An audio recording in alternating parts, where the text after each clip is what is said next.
Hello everybody, my name is Pantsface and welcome to another Ulduar boss guide. Today we're focusing on Auriaya. Now this is an extremely easy boss, but there's a few things that you need to know if you want to parse well in this fight.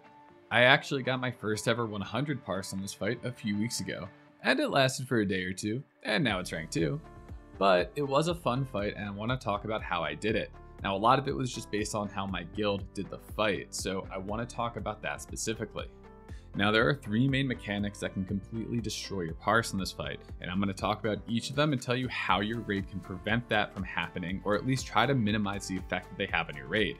So what are those 3 things? Well, the first one is the pull, the second one is the fear, and the third is the ad that she spawns a minute into the fight, the feral defender. First up, let's talk about the pull. We no longer need to have a totem out so that she aggroes a totem and then runs into your raid. There is a way that we can reset her so that she spawns in a fixed location and then we can fight her like any other boss. There are a few different ways that you can do this. We have a hunter pull Auriaya, but the hunter will be standing away from the raid. Once their arrow hits Auriaya, they immediately feign death.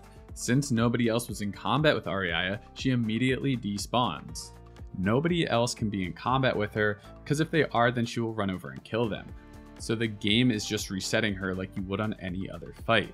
Rogues can also do this using a thrown weapon and then vanishing. We tried with a mage using mirror image and then pulling and then inviting, but Auriaya just killed them. But she did reset after because she wasn't in combat with anyone. So worst case scenario, you can just sacrifice somebody to be killed, because after she despawns, you'll have 30 seconds until she spawns again. And this will be on the circular platform that leads to the entrance to where Vezex is.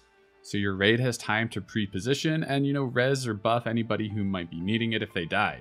With this method, your Death Knight tank or your Paladin tank, whoever it might be tanking, can have their Consecration or Death and Decay or whatever ground AoE ability they have already there before Auriaya spawns to pick up aggro immediately. You give your tank 1 or 2 seconds to pull through it, and then you just AoE the ads down. Being able to AoE the ads immediately is extremely important for parsing on this fight. You don't have to deal with them trying to get grouped up or them kind of jumping around and hitting other members of your raid. Since everybody's going to be stacked where the boss spawns, the boss and all of her ads are just going to stay right there. Now let's talk about handling the fear. Every 40 seconds, Auriaya is going to use a raid-wide fear. If you have a shaman in each group, then they can try to tremor totem this, although the timing can be a bit tricky. But if instead you use a disc priest, what they can do is they can fear ward themselves and then mass dispel everybody. Since disc priests take the talent to reduce the cast time of mass dispel, they can do this almost immediately. So since they're fear warded, they won't get feared, and then they can mass dispel the entire raid. And if you have a shadow priest, then on the second fear, they can also fear ward the disc priest, and then the disc priest can do the same thing. So your first 2 fears can be entirely covered if you just have 2 priests in your raid. If you have a 3rd priest, then it gets even better because you can use them on the 3rd fear. My guild kills the boss so fast that we only get 2 fears in a 25-man fight or 1 in a 10-man fight. You can also get an extra fear ward by timing your fear ward right after Kolagharn dies. Since the buff lasts 3 minutes and the cooldown of fear ward is 3 minutes, if you pull the boss when you have 1 minute left on that timer, you'll be able to use that fear ward and then almost cast it immediately after that fear happened, which means you can essentially get 2 fear wards from the same person in the same fight. You may want to check with your raid to see how fast you're going to pull Auriaya after Kolagharn, but this is just an idea if you want to get an extra use of fear ward throughout the fight. The next ability to worry about is called Guardian Swarm, which will just spawn a bunch of little ads. These don't need to be killed as they don't contribute to your parse. Well, they should die, but allow passive cleave to do it and don't focus them. The other thing to note about this ability is that a paladin can bop the target that the spell is on. This targets a player, and if you bop them, then no more of these little guardians will spawn.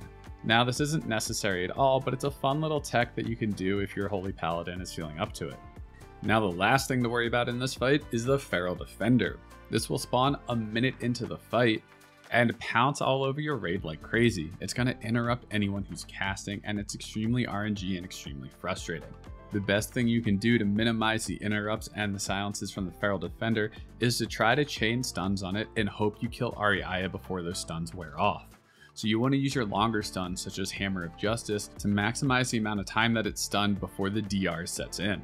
But depending on your raid's DPS, Auriaya will die way before this thing, so you don't want to worry about killing it. You definitely still want to throw dots on it to help your parse, but that's not going to help you kill the boss faster. So if you're just trying to kill the boss fast, then don't dot it up, but it does contribute towards your parse. And as a dot class, you can just spend a global or two putting dots on it for some free damage. If you get interrupted, you can still get a 99 on this fight, but it's going to be difficult, and you definitely won't be able to get a top tier parse if you do get interrupted. So in terms of parsing, those are the only abilities to worry about, but make sure you're always standing on your tank so that you can split the damage from her sonic screech.